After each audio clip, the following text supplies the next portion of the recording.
Okay, in this one you're going to find something interesting, some sort of architectural element that's interesting, like a window or a doorway, um, and you're going to make sort of a flat model of it. This one has some dimension, but it's not going to be very thick, yours, in the end.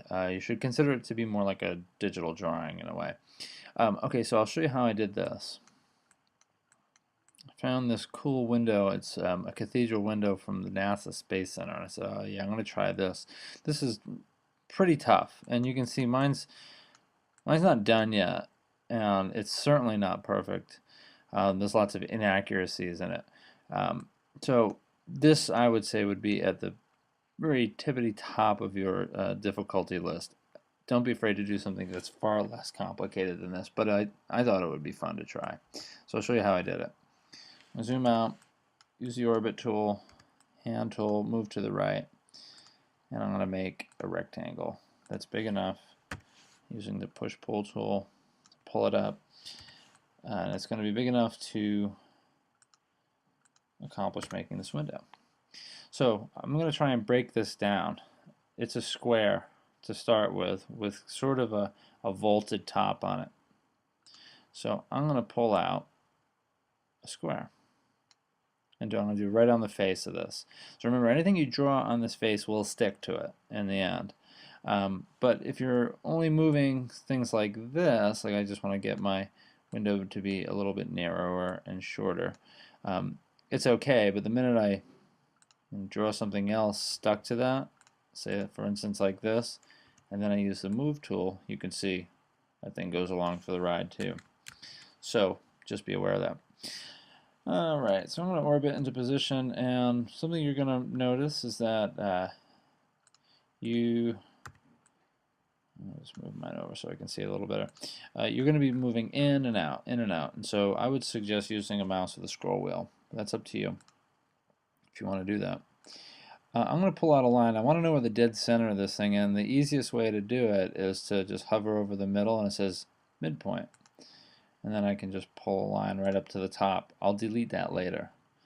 Now I'm going to use the arch tool, and I'm going to come up to where I think this arch needs to be, and I don't want it to go past. I want it to be sort of like, you can see actually if I zoom in, you can see where the arch will then kind of go right past the sideline. I'm going to do something like that, and I'm going to pull another one down. And I'll zoom in again. And I don't know if you can't really see it on your screen, but I can on mine. It's green colored, and it tells me that my arch looks about right. Although I think I'm gonna give it a little bit more angle than I did.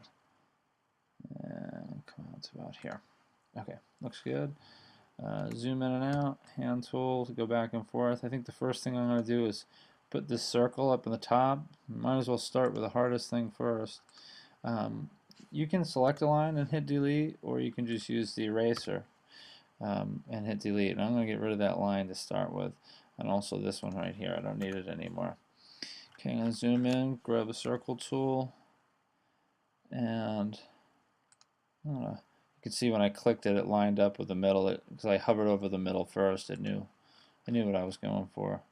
That looks about right. Mine might be a little bit too big, so I can just hover at the center. Do that, and let me get rid of this other line. Cool. So I'm using inferencing. I'm hovering over points and then moving my shape down, and it will tell me where things need to go. Next thing is I need mullions on either side. Now I'm not going to use the rectangle tool for this. I'm going to use the line tool, because you'll notice that the very tippity top of my thing is arched here, so if I use a rectangle, it would want to like go past it and fill in the rest of it, and I don't want that. Also notice when I'm drawing, I use the line tool, that's the key L, and then in the middle of the line I can hit H to move my hand and then get the line back that I was drawing. You need to be up close, because if you're trying to do, if I do this next one from far away, it just keeps wanting to snap into weird positions, so I need to be up close, and it gives me more positions to snap to. So for instance, I'm going to hover over that, And look what it does. It says, oh yeah, you want to be lined up with that thing. And that's right there. Awesome. You can see I didn't quite get centered before, but it's alright. Move down, L, and it lights up blue, tells me I'm going vertically, and I'm all good. So keep going up, use the H, and then the L. Right there. Okay. I'll get rid of the rest of that line. What else do I gotta do? Okay, I gotta put 2 more circles in. I'll just throw those in. Let's see. Right here, roughly. I think it looks right. And circle. Hover dead center on that. It tells me I'm in the right vicinity, going the right way. It's lined up. Cool. Alright. That's not exactly cool though. Needs to be a little bit bigger.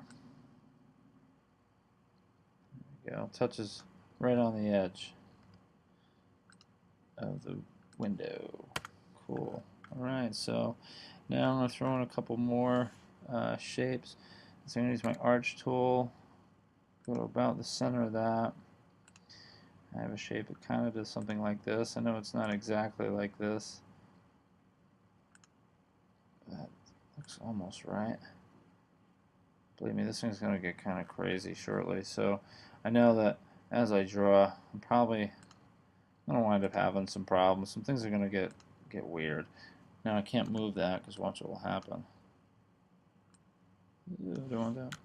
Okay, so, but I think I'm alright with that. I'll just redraw it a little higher this time.